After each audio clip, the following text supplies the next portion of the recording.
companies from South Africa that have invested in the US, thus creating a number of jobs. Issues that have to do with how we promote further investments in both countries. We've got about 22 companies from South Africa that have invested in the US, thus creating a number of jobs.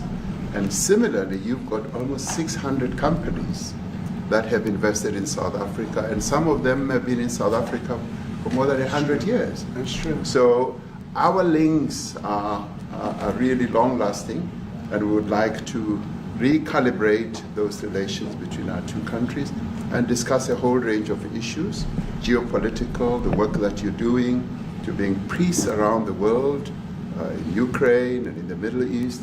So we value that, and we are also a great contributor to peace processes that are going on around the world. And of course, we want to discuss how we can support each other. You are a much bigger economy than we are. We're just a tiny economy, but we rely on each other on a number of issues. We've got critical minerals that you want to fuel the growth of your own economy and reindustrialize. So we have that on offer, including rare earth minerals. So all that combination of opportunity and the products that we buy from you, as well as what we sell to you, I believe makes up a really good and powerful relationship, which we need to strengthen, which we need to engender. And that is really what has brought us here. And we are really privileged to have great South Africans in the mix. As you said, you'd like to see them as well.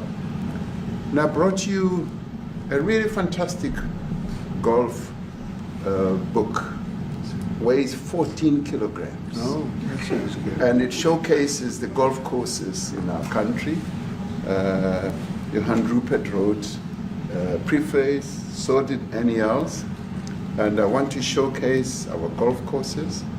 You might remember when I spoke to you and we spoke about golf, you said I should start practicing. And I've started practicing, President, so I'm ready. But let me end just the introductory remarks by thanking you. You may not recall that 5 years ago I spoke to you during the COVID period. Right. And it was at a time when the whole world was going through a really cathartic moment. Right. And we asked for assistance, and you were able to assist us with respirators.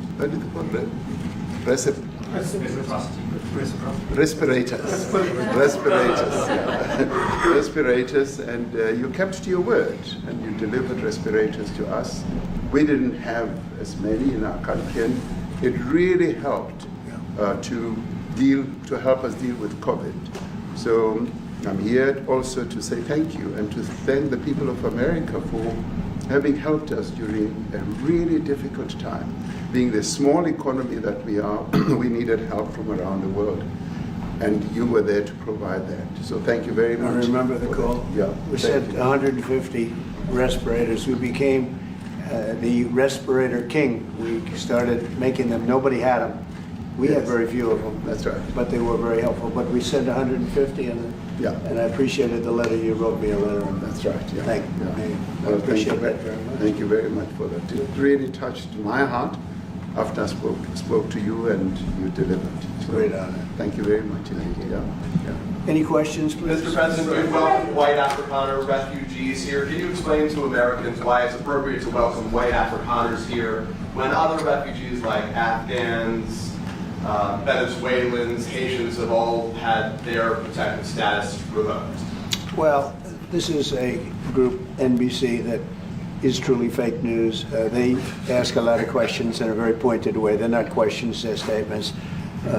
We've had tremendous complaints about Africa, about other countries too, from people.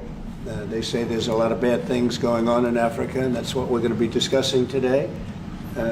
When you say we don't take others, all you have to do is take a look at the southern border. We let 21 million people come through our border, totally unchecked, totally unvetted. They came from all over the world. In many cases, they're criminals. They come from prisons. They come from mental institutions. They come from street gangs. They're drug dealers. So don't say that we didn't take them. We take them. We're trying to get them out as fast as we can. and we're doing record business on that. And we just won a big case where we're allowed to send back hundreds of criminals to Venezuela. Just won that today in the Supreme Court. I'm happy to hear.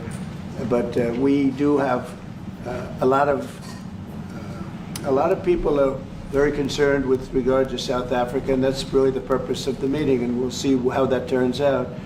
But we have many people that feel they're being persecuted, and they're coming to the United States. So we take from many locations if we feel there's persecution or genocide going on.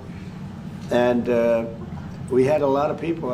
I must tell you, Mr. President, we have had a tremendous number of people, especially since they've seen this. Generally, they're white farmers, and they're fleeing South Africa, and it's a very sad thing to see. But I hope we can have an explanation of that, because I know you don't want that. It's a kind of a different meeting. Normally we have meetings, we talk about trade, and we'll be talking about trade and other things. But that certainly will be a subject that comes up. Yeah.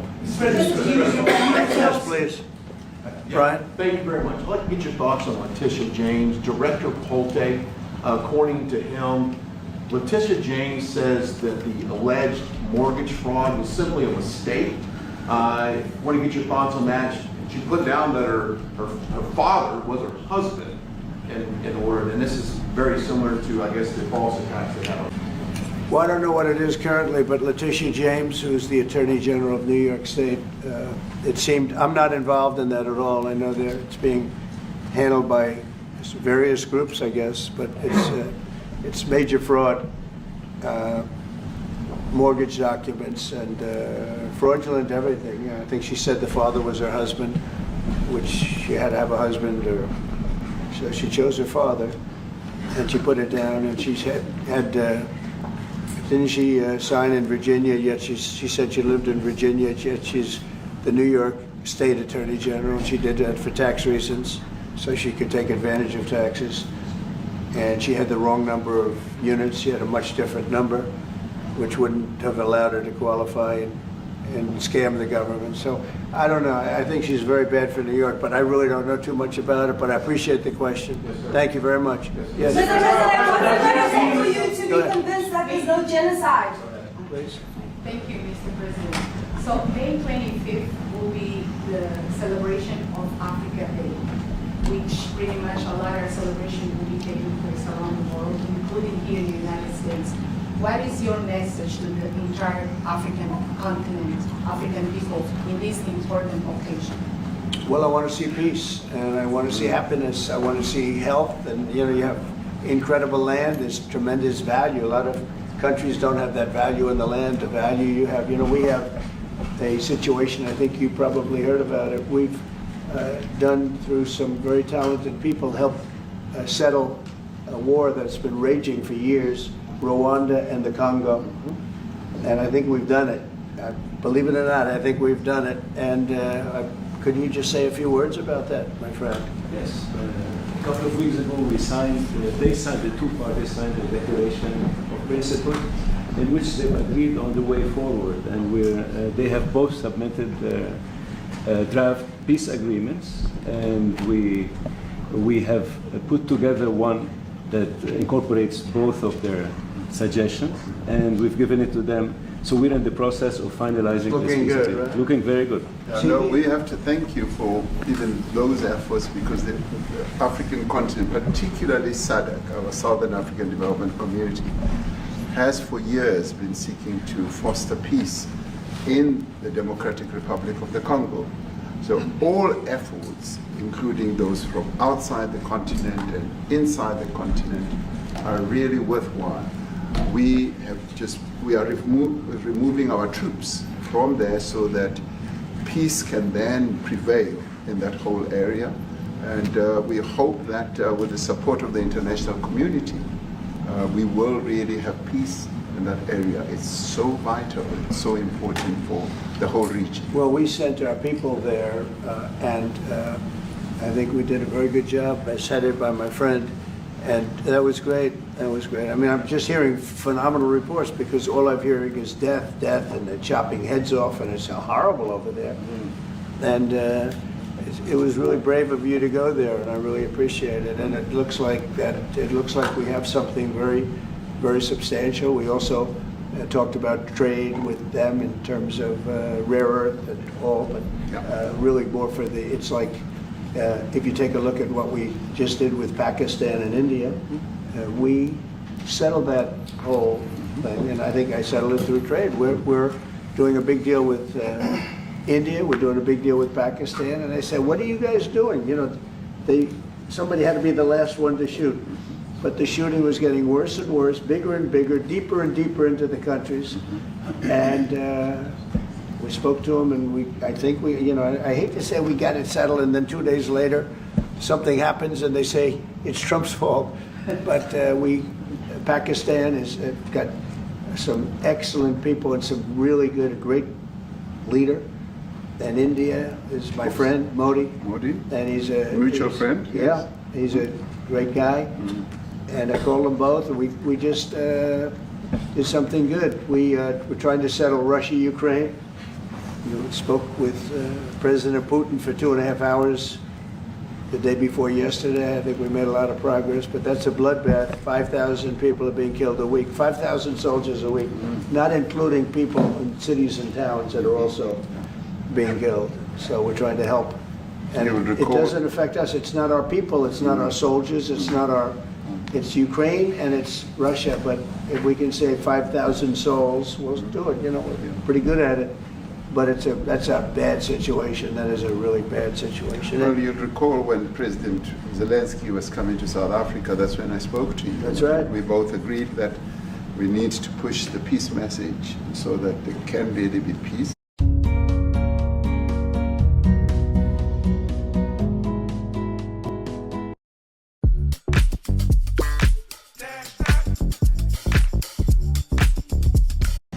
And we've been involved in the Ukraine-Russia conflict for quite a while through my Minister of State Security here. We've been dealing with them, the exchange of children who were taken away, going through names and addresses and all that.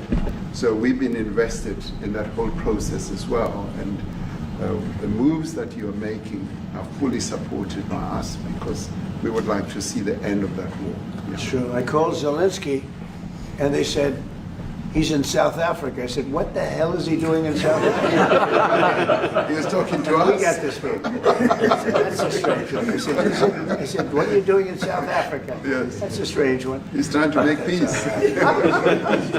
Or we're taking him. You know, we were lucky because we had the great Nelson Mandela, who taught us how to create peace, to make peace.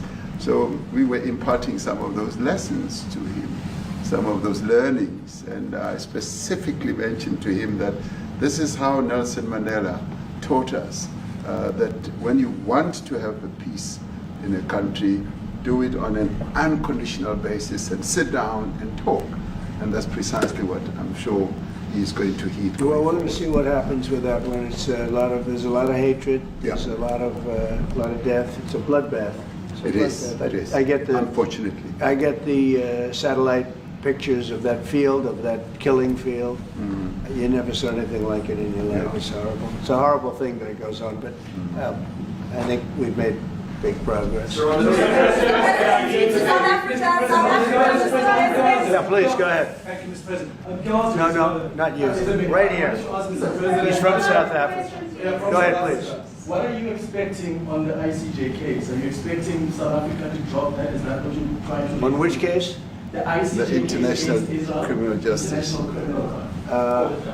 I don't expect anything, to be honest. I really don't. I don't know. It's they've got a case. There's a lot of anger there, tremendous anger. I don't expect anything. We'll see what happens. We'll have a ruling, and who knows what the ruling is going to mean. Yeah. On that subject of Gaza, Mr. President, are you going to be speaking to Prime Minister Netanyahu about Israel's renewed offensive there? There's been a lot of concern from European countries. The Pope has expressed concern. Are you going to be asking Prime Minister Netanyahu to tone down the offensive in Gaza to let more aid in? Was that a question or a statement? It's a question. This guy's, you never change. Mr. President, decide what will it take for you to be convinced that there's no white genocide in South Africa? Well, I can answer that for President. It's for him. No, seriously. I'd rather have him answer. Yeah, I'd rather answer that. It will be. Our president will respond to you. Yeah, let me- Thank you, Mr. President. It will take President Trump listening to the voices of South Africans, some of whom are his good friends, like those who are here. When we have talks between us on the around a quiet table, it will take President Trump to listen to them. I'm not going to be repeating what I've been saying. I would say if there was Afrikaner farmer genocide, I can bet you these three gentlemen would not be here, including my Minister of Agriculture. He would not be with me. So it'll take him, President Trump, listening to their stories, to their perspective. That is the answer to your question. But, Thank you, Mr. President, I must say President that Trump. we have, no, wait. We have thousands of stories talking about it. Sure. And we have documentaries, we have news stories, and that, is Natalie here, somebody here to turn that? I could show you a couple of things, and it has to be responded to. Yeah, sure, We we have- will. Let me see the articles, please, if you would, and turn the lights down. Turn the lights down, and just put this on. It's right behind you, Johan. There's nothing this parliament can do. With or without you, people are going to occupy land. We require no permission from you, from the president, from no one. We don't care. We can do whatever you want to do. Who are you to tell us whether we can occupy land or not? We are going to occupy land. South Africa occupy land. That's who we are. So whatever you want to do, we can withdraw my membership from this useless parliament. Honorable. Yes, honorable member. Must never be scared to kill. A revolution demands that at some point there must be killing, because the killing is part of a revolutionary act. Shoot to kill, Yamaza. Kill the poor, the farmer. Kill the poor, the farmer. Pa, pa, pa, pa. To kill, Yamaza. Kill the poor, the farmer. Kill the poor, the farmer. The mayor of DA in PE is a white man. So these people, when you want to hit them hard, go after a white man. They feel a terrible pain because you have touched a white man. Not because Mashama and Soni will not be touched. They will be touched, no one. But we are starting with this whiteness. We are cutting the throat of whiteness. Shoot to kill, Yamaza. Kill the brewer, the farmer. Kill the brewer, the farmer. Pa, pa, pa. Shoot to kill, Yamaza. Kill the brewer, the farmer. Kill the brewer, the farmer.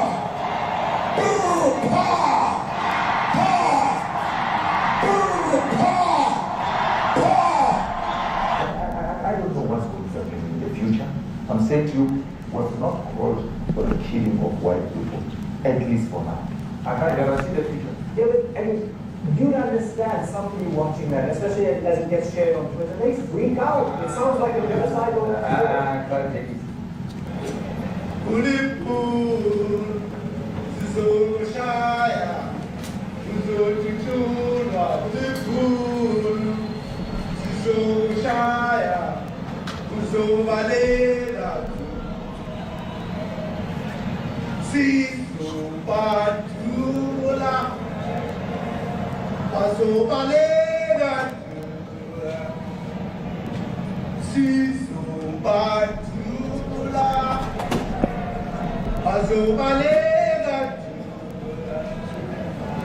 Who will expropriate land without compensation, whether they like it or not. If they object, they can seek refugee in America.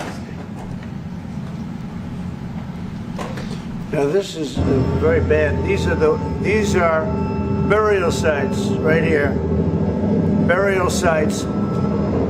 Over 1,000 of white farmers, and those cars are lined up to pay love on a Sunday morning. Each one of those white things you see is a cross, and there's approximately 1,000 of them. They're all white farmers, the family of white farmers. And those cars aren't driving, they're stopped there to pay respects to their family member who was killed.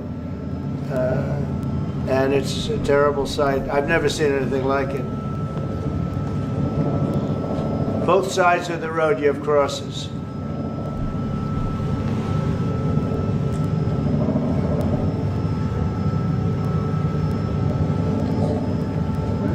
Those people were all killed. Have they told you where that is, Mr. President? No, I'd like to know where that is, because this I've never seen.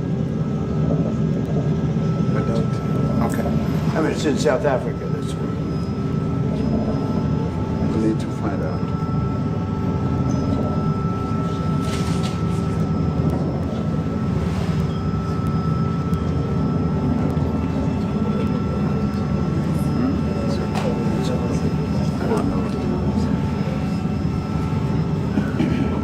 Those people.